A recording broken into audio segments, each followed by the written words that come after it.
Hi guys, Stephanie Nadolny here, OG voices of Kid Goku and Gohan from Dragon Ball and Dragon Ball Z. It's Megan Hollingshead. You know me as the voice of Nurse Joy in Pokemon and Rangiku in Bleach. I'm Marie Westbrook. I'm the voice of Hanami, Dorio, and Ikumi. Hey, this is Karen Strassman. I'm Tara Sands. It's a Merc new one. You're watching Voice of the Heroes.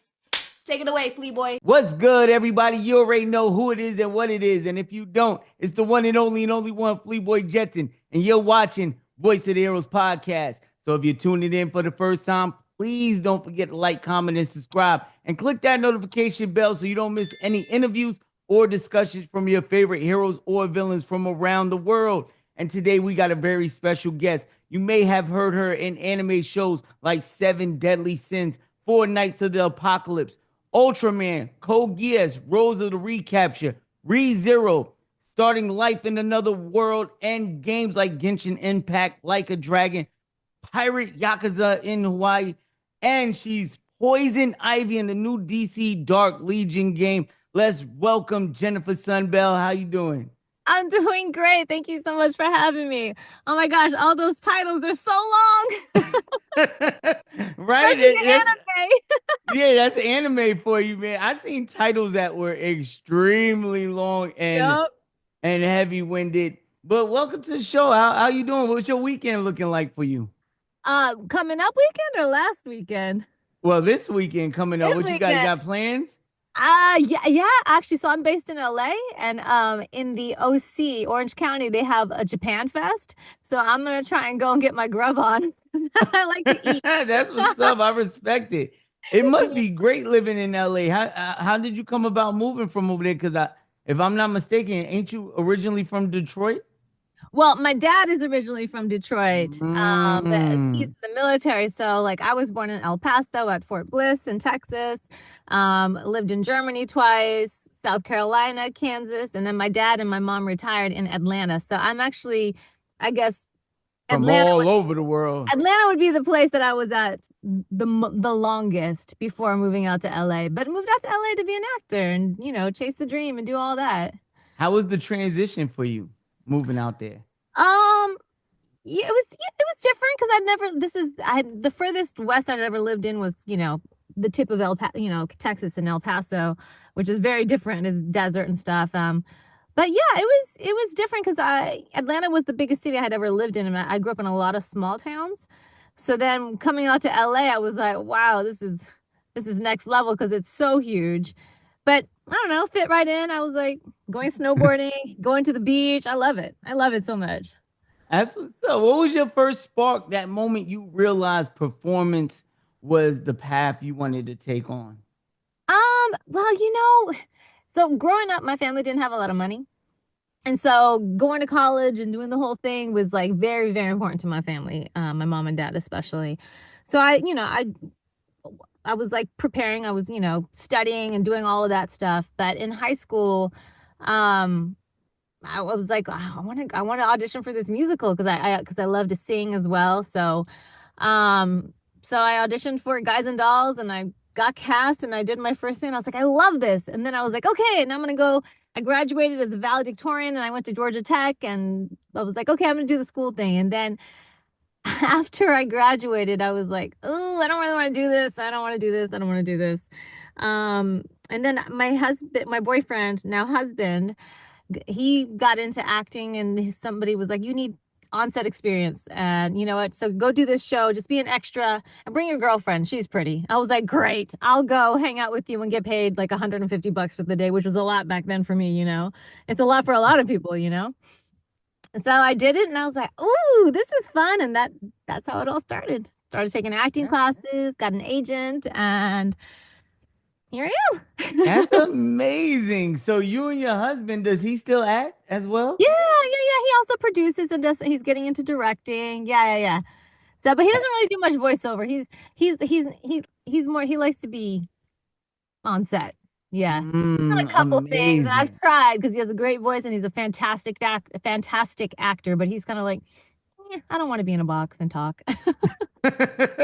Well, that must be great, especially, being in the same type career, y'all both supporting each other and having Yeah. each other back. That is It's amazing. good. It can be bad sometimes too when you have two creatives and then you're just like this, but we work it out somehow.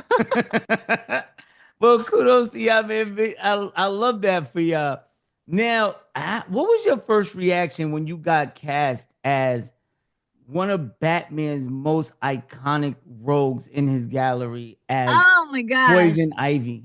Yes. Oh my gosh. Like I to this day I still am just like, is that me? That's me. That's me. I mean, it's crazy. So when I first got the auditions for Dark Legion, I mean, obviously it was a huge casting sheet call. There were so many iconic characters. And at first my head was like, okay, I put a lot of pressure on myself. And I was like, oh, I really want it. But then I was like, you know what?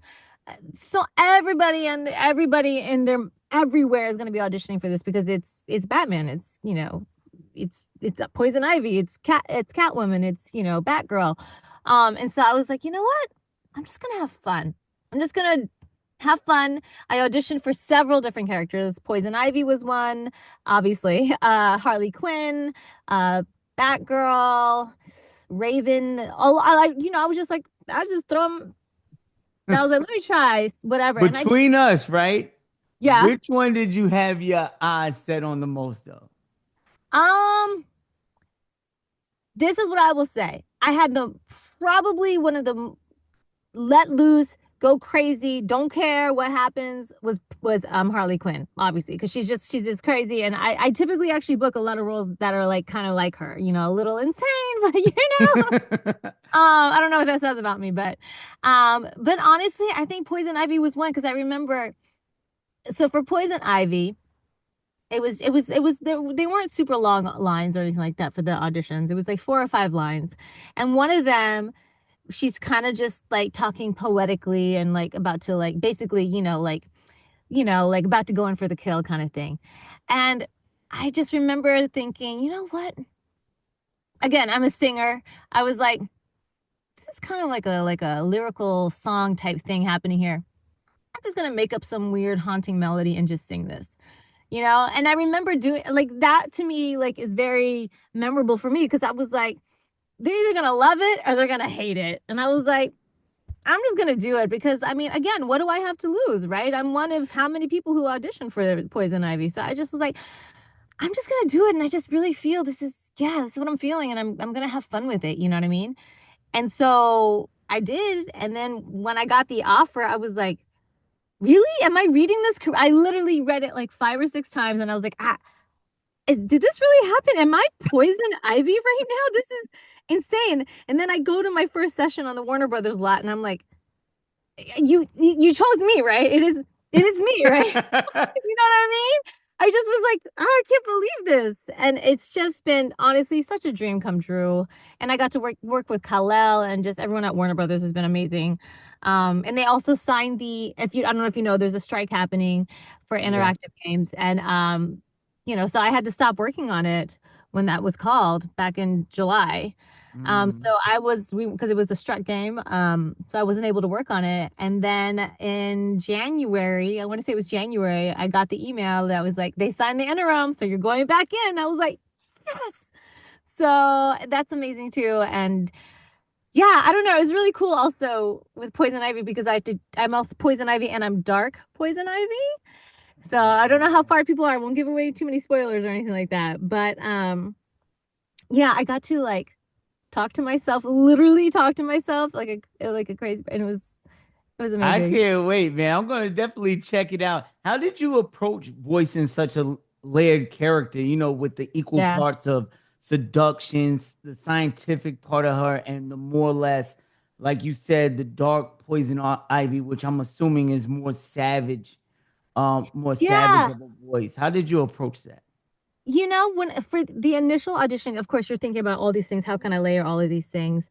And honestly, and basically, I was like, okay, because she can be very, very sensual and sexy and stuff like that. And I was like, you know what? I'm gonna like, maybe add a little bit of that, but I didn't focus on that. I focused more Mhm. on whatever that scene was, right? So I like to call, even if it's 4 lines of dialogue that's given to me, I like to call those scenes because they're, even if it's just 1 line or 2 sentences, that to me is a complete scene because something happened before and something's happening in the middle and something happened at the end, and I have to tell that story. So that's kind of what I focused on, was really just staying true to, who Poison Ivy is, but also just honoring the storytelling, what is happening. And, when we were looking at finding Dark Poison Ivy's voice, it's not too different from what I am, but it was more about her essence. What did she go through to become Dark Poison Ivy? Right. And so that's what we kind of focused on. One of my favorite things that I've ever been told by a director, direction wise, was Kal-El was like, you know what? Let's have Dark Poison Ivy. Let's just see, you are just, there's a little bug crawling on your hand and you're just watching it. And you could care less about what's happening around you because you're that powerful, And to me, that was all the visualization I needed. And then, there's a part where she kind of loses it. And at first we were struggling. I was like, and I just was just like, and I just lost my mind. He was like, yeah. And there was like spit flying. It was great.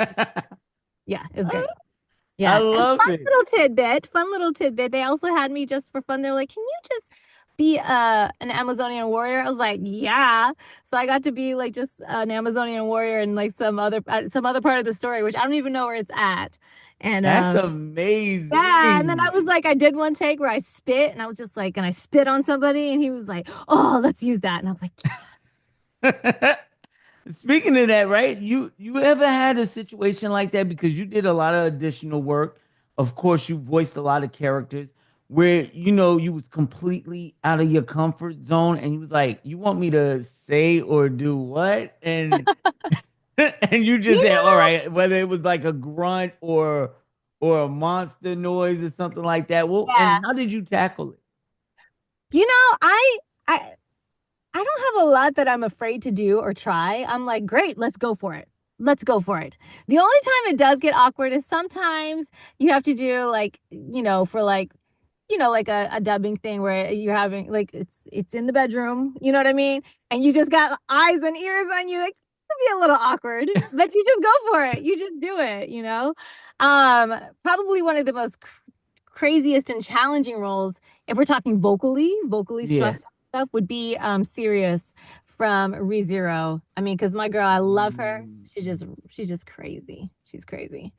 Yeah, like for her, it's I have to use my entire range, like because she's up here and she's like, oh my gosh, thank you, I'm sorry, and then she's like, "Rah," and then just like goes like basically super saiyan and is like just lost her mind. I mean, those were, I you just have to, the thing is, a lot of these sessions, you're on a time crunch, you got to get through sometimes, if it's a video game, 150 to 200 lines, and you want to give the best performance, but there's this balance, so you just got to like, you can't overthink it sometimes. If you start Mm. overthinking it, then it starts to mess with your performance, and then it becomes a thing. But if you just trust yourself and your instincts, whoever you are, you're booked for a reason, right? They booked you because they thought you were the right person for the job, right? So you just got to trust that. And that's what I do. I'm just like, great, what is it that we have to do?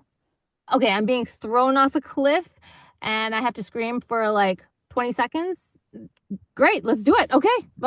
Oh, and it's timed. Okay, because there's a Japanese version, you're doing the English version, and you can't go longer than, 0.05 seconds over or under. Great. Okay, let's just go for it. And you just do it, you know? Amazing. Was there any situation, right? Or where you felt like a little too hard on yourself critically? Like you went back and you watched your performance and you was like, man, I could have did that a lot. Or if I would have went here with it instead of Yeah. there. Was I mean, there I ever a think that situation? happens all the time. I think that happens all the Mm, time. I think for any of us, anybody who's, in any sort of performance based, thing, even as a host, I'm sure you're like, dang, I should have asked that question. I forgot. You know what I mean? Like, I think that's all of us. I would say that for me, because my journey is because I also do on camera, so film and TV and stuff. And then transitioning into, during COVID is when I transitioned and started working more started working in voiceover, I should say. So, my personal journey, I've had a lot of ups and downs, a lot of, almost quit acting. It's something I share all the time. It's, I always it was rough. It was rough. I doubted myself a lot. I was like, am I even good enough? And I'd get super close and then they'd go the other direction. I'm like, maybe it's just me. You know what I mean? And so, one of the things that I always remember, and I'm really fortunate to have, supportive family, supportive friends, and even supportive castmates. you know One of the things when I first got into voiceover in 2020 is when I started. Basically, I was, doing on camera, and I was doing a musical, and I got with my agent, and I was like, and then COVID hit, and I was like, well, I guess I'm gonna let me try this voiceover thing. I already had all the gear because I'm a singer. So I was like, okay, let me just build out my closet. And that's what I did. And, I booked stuff pretty quickly. Not bragging, but, we're talking like I've had 10 years or more of acting experience and classes and honing my craft. But one of the big, the first big things I booked was Need for Speed Unbound. And that was, with performance capture and everything. So that was my first time doing performance capture, where you wear the suit with the dots and everything. Now, because of COVID, we ended up not actually doing full body. We ended up just doing facial capture. And I'm not gonna lie, I was pretty nervous when we were in the booth doing it. I mean, I knew my lines. We had been rehearsing for months. My castmates are amazing, and I got super nervous, and that doesn't happen to me very often, but I could feel my heart racing and in all of this stuff. And I remember, there was one scene where I did struggle with, and because it was just so much dialogue and it was happening so fast. And the way it was done, I didn't actually have a live person I was reading with. I was reading, the pre-recorded stuff because just the way, technically how it had to be done. So there was a lot of stuff going on. You have a head cam, you have stuff in your ear, you have the director, you have, EA was on the line, and they're fantastic. Seriously, everyone was great. But it was just me in my own mind. I let my nerves get to me, and ended up being great. I mean, ended up the How take. did you overcome that at that moment? Well, at the end, I didn't really have the tool back then to really handle especially the racing hard and like shaking and stuff like that. So after that session, I got home and I just sat in my car and I cried. And it wasn't like sad tears, it was happy tears. And I even went on, I don't usually do stuff like go live, but I got on live and I was just like, you know what? And what I did back then, my way of coping was just sharing my gratitude. I was like, I just got to do, and I had the dots all over my face still that I had to draw on myself.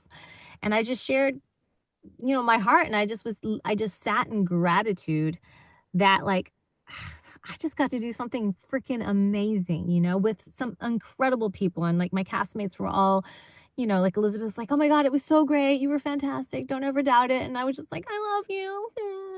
you know, I love that um, story. That's yeah. amazing. But I mean, I think now when that does happen to me, for me, it's deep breathing exercises really help me. And this grounding myself. There's different grounding techniques that I've learned. Box breathing for me is it's so good because it helps slow everything down for me. So That's then I can just amazing. stay present. What's something you believed about the entertainment industry when you started to, now that you no longer believe in? Oh, that's a good question. That's a tough one. Um, oh man, I don't want to go like, I want to keep it positive. Let's keep it positive. Let's keep it positive. Um, I think this is what I will say. I think when I first got into entertainment, there's a lot that you don't know until you know, right?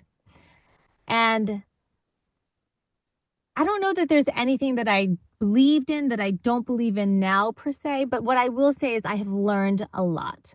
I've learned a lot about myself, about how the business works. And that's the thing. That's what people have to understand. You know, when you first get into acting in general, whatever medium that you're going into, any avenue, we all have a little bit of those stars in our eyes, you know. And what I have learned is to keep those stars in my eyes, but also realize that, you know, it is a business and there are things that are out of my control, completely out of my control. You know, I can't tell you how many times I was like, there was one, I was supposed to book this national commercial with this A-list celebrity. They're like, yeah, you were going to book it, but then they decided to use their best friend. Nothing I can do about that, right? Yeah. So the one thing I have learned getting into this is that you control what you can control and you let go of what you can't. You know, what can I control? I can control how I study, how I hone my craft, what I, being vulnerable, letting myself go, putting everything into an audition, into a role. You know what I mean? Doing everything that I know to take care of myself. I can prioritize my family, stay healthy, work out, that's very important to me, eat well, all that kind of stuff. And I just lay myself out there. It is what it is. I will give you 110% every time, right? I love it. I And love it. That's what after that, that's you can't control it. yeah, that's exactly what you got to do. You just got to be the best version of yourself, and whatever the outcome is, that's what it is. Now, let me ask you a couple of questions as far as like maybe like I don't want to say fantasy, but in the realm of something that you'll jump at the opportunity of doing. What's one fictional character right now, no auditions needed or necessary? If you could play right now, what character would it be? There's so many I would do. Gosh. You know, it's so funny. So when I was younger, and I still don't really like scary movies, I was so scared. Like, I didn't even want to audition for scary movies. Like, I had a friend who was like, Jen, please come audition. I was like, it's too scary. They're like, it's not real, it's fake. I was like, I can't do it. Yeah, seriously. But now, if I was offered a role in any Resident Evil, Claire or Ada, done.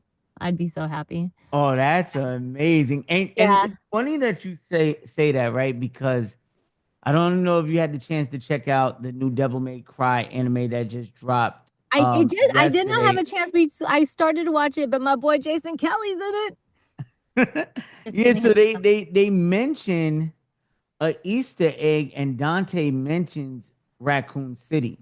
And I know in Ah, development, they have a bunch of stuff coming out with Resident Evil. They got movies, they got shows, things like that coming out.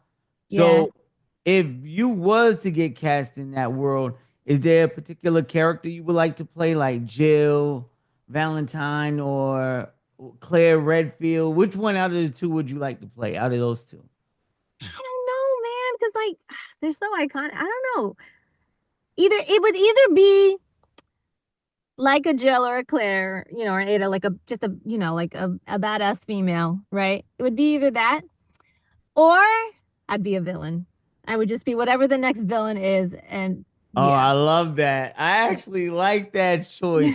Is villains, because I used to ask this question, right? I got more versatile with my questions. Like when I first used to do interviews, I used to recycle the same questions, and I used to Yeah. ask voice actors sometimes, "Hey, what would you like to play? What's your preference? Do you like playing the hero or the villains?" And about 90% of them say the villain because it's so much that you can sink your Fun. teeth in and Yeah. really explore your range with that. Is that the same for you? Oh, it just depends. It depends. It really, really depends. There are some things that I've done where I'm just like, I just love being, I'm working on a game now, and I love her so much. And she's like, a heroine and just so like just gung ho and just ready to save the world. But but I also love being like, I love my Sirius from like, ReZero. I mean, she's so insane, but you get to just like go crazy. And I don't agree with anything that she does. She's crazy. But no, but even like when I do any other work, like it's fun sometimes it is fun being the bad guy. It is. Because, in real life, I would hope we're none of these people, right? So you're just to like, go to the dark side a little bit. Nah, that's actually amazing. Are there any ongoing or upcoming animes you might have heard about that you would like to be in? Ongoing or upcoming? Let's see. I would personally love to be in Solo Leveling just because I'm part Korean and I just Oh, love I supporting. love that show. Yes, and it's such a great show.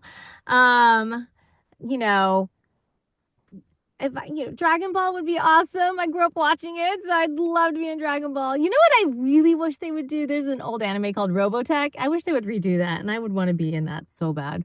Oh, that's amazing. Speaking about redos and things like that, Netflix sometimes are hit or miss with, their live action adaptations. Some Yeah. people love them, some people hate them.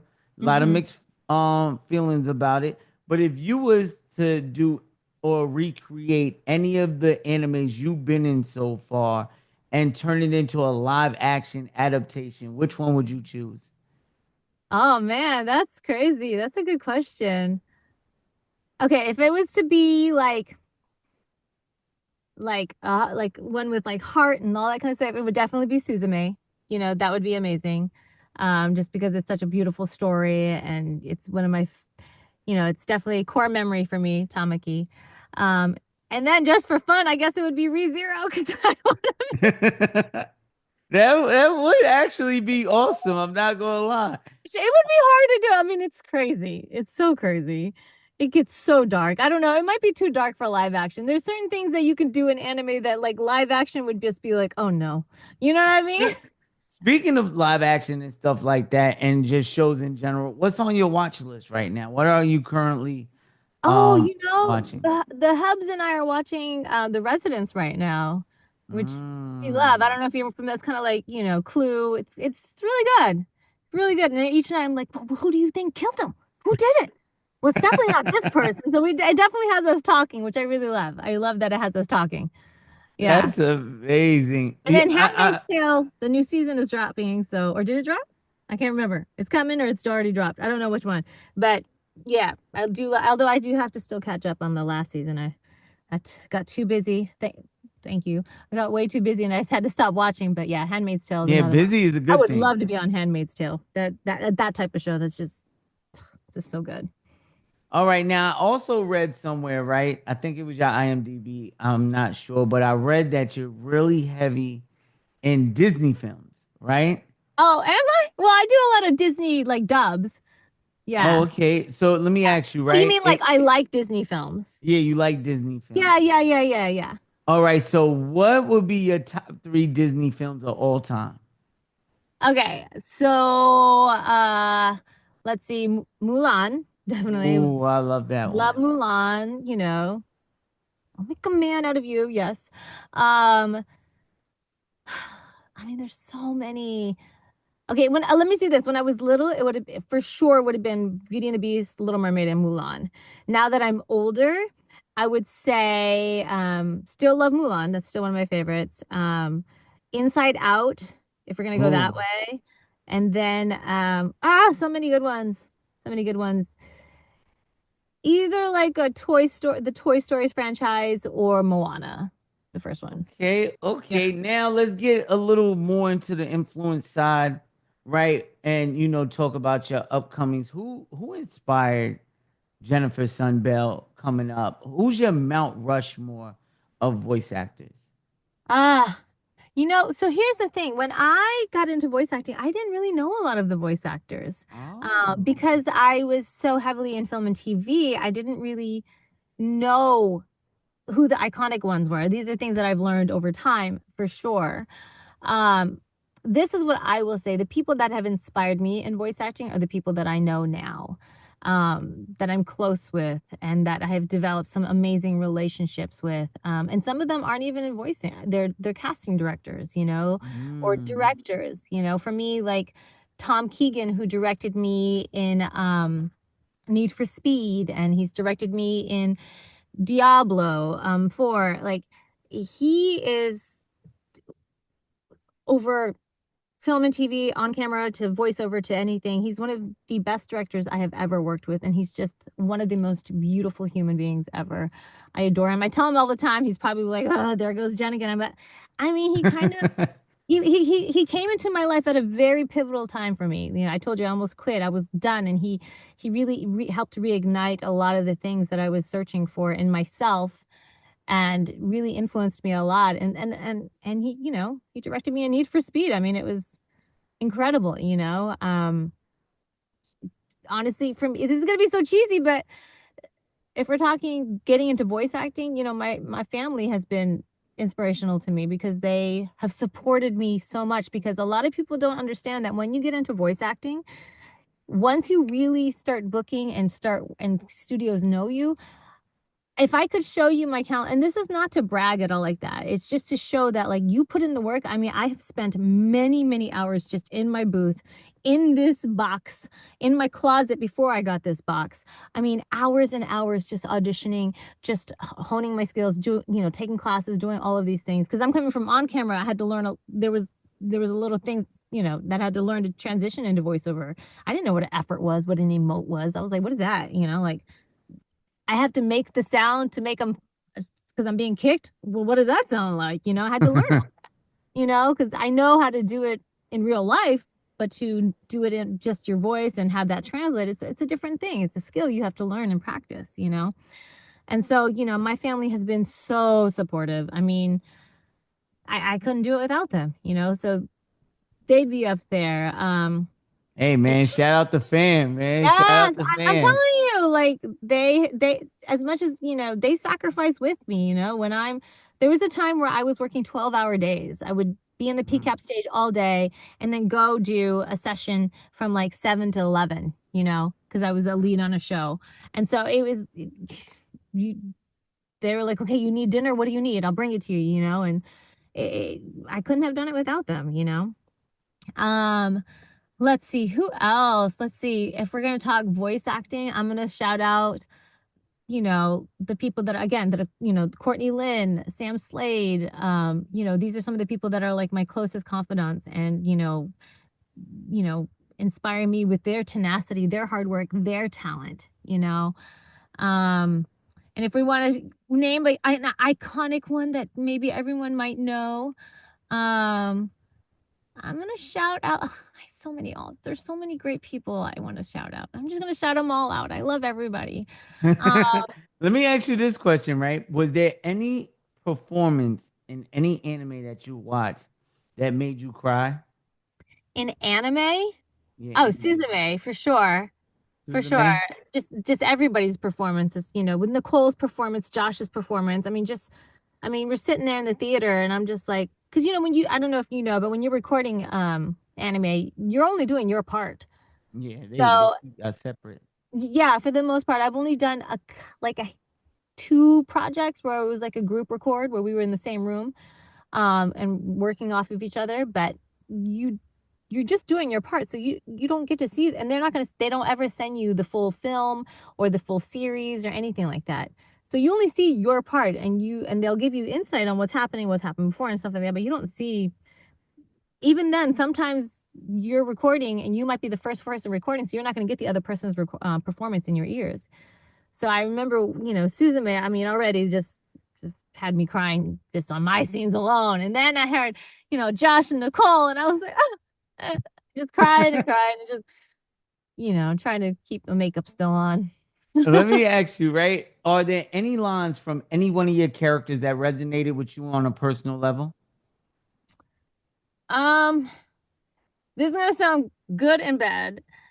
Again, going back to Suzume, because I'm also a mom. There's a scene in Suzume where Tamaki's trying to connect with Suzume, and it's just like, just talk to me, just talk to me. And then at one point she kind of just loses it. And I'm getting like emotional just thinking about it. She kind of loses it and she's like, I could have done this and I could have done this with my life, but because of you. And it was because, she was basically being controlled and just all these things. But sometimes you feel that way, just being real. Like there are times where like I could have done I could have traveled or done all of this if this hadn't happened, or you know what I mean? And Yeah. and I wouldn't change my life for anything. Everything that has happened is how it's what has made me who I am, what has given me the tools to be vulnerable and act and stuff like that. But yeah, definitely when I remember when I first, that was because that was my big audition scene for Susan May. That was the scene I auditioned with, the second scene, and I remember just in my booth, I was just crying, just Mm. tears pouring down, and I was like, as awful as the things are being said, I'm a human. I felt that way, you know, Oh, that's and amazing. Speaking have of that. that and staying on Yeah. that tip, if your life was a movie, what would the title be and why? That's so hard. Oh, what would the title be? It would be something, and it'd be much cooler than this. It would be like, something like The Comeback Kid, or like Second Chances, Second, Third, Fourth, Fifth Chance. I don't know, something like that, Hey, I because, like Second Chances and I like Comeback Kid. yeah, it Those would be two something like franchises that. right there. That's a franchise. Well, I'm sure isn't there a movie? There's got to be something called The Comeback Kid. There's an album or something called The Comeback Kid. But I feel like that's me. Like, I feel like, I would go, I would make some progress, and then I'd, go back, and then I'd make progress and I'd go back. And I feel like right now it's finally just steadily coming along. But again, I almost quit. I was almost like, I guess I'll just go get a corporate job. And there's nothing wrong with that. I know people that love their jobs. For me, it just wasn't for me. And it was my, like, I have a degree. I could use it. I don't want to, but I'm here. I'm doing this. So yeah, Amazing, man. yeah. Kudos to you, man. One sentence. Who is Jennifer Sunbell becoming right now? Who am I becoming right now? Okay, okay, I see you. Ooh, okay. Let's see. I am becoming. Oh, that's a hard one. Let's see. I want to make it sound poetic and beautiful, but it might not. It's not gonna be that. Sorry, guys. It's all It's gonna right. be Let what it be it's gonna be. you. What it's gonna be. Yeah. Might not even be grammatically correct. Uh, this is what I would say. I'm becoming. When you're little, you have all these things in your head of like who you're gonna be, what you're gonna do. At one point I was gonna be a judge, I was gonna be a lawyer, I was gonna be a doctor, I was gonna be a vet, I was gonna be an engineer, all of these things. I am becoming now, though, who I am meant to be, and it's just the beginning. I love it. You Let's know? go. I don't know. Nah, that was amazing. That was actually the perfect answer. Are there any upcoming projects or conventions you're able to talk about?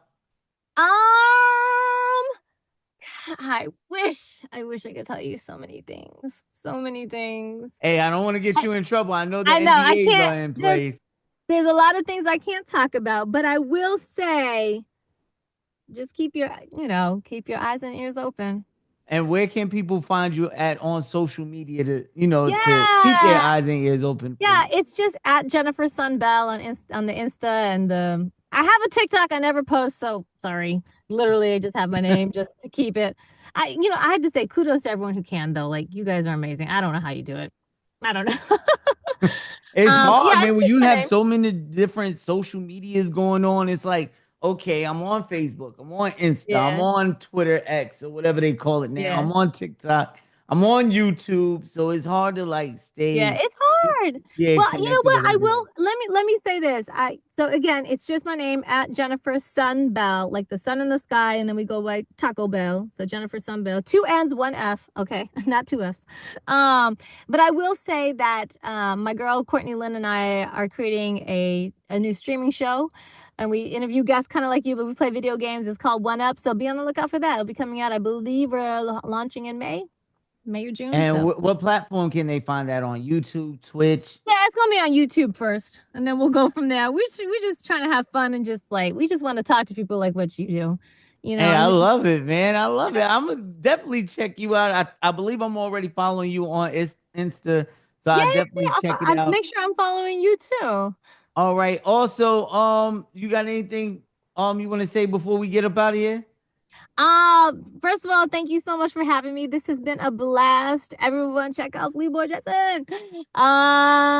No, I think, for everyone out there, just go for it. What do you got to lose, right? Chase your dreams. Whatever that dream is for you, just go for it. Find the tools and don't hold back. You got nothing I to lose. love it, man. And this is our episode with Jennifer Sunbell. Make sure y'all like, comment, and subscribe. We also got the PS5 giveaway happening. So all you Ooh. gotta do is just like, comment, and subscribe on multiple Hey, videos. hurry up. Like, comment, and subscribe. Get that PS5. Yeah, definitely show some love. And also, man, make sure you love yourself, pass that love on and love others. And if nobody told you so, just know your boy love you. This has been another episode of Voice of the Heroes podcast. I'm your host, Fleeboy Jetson. I'll catch you later.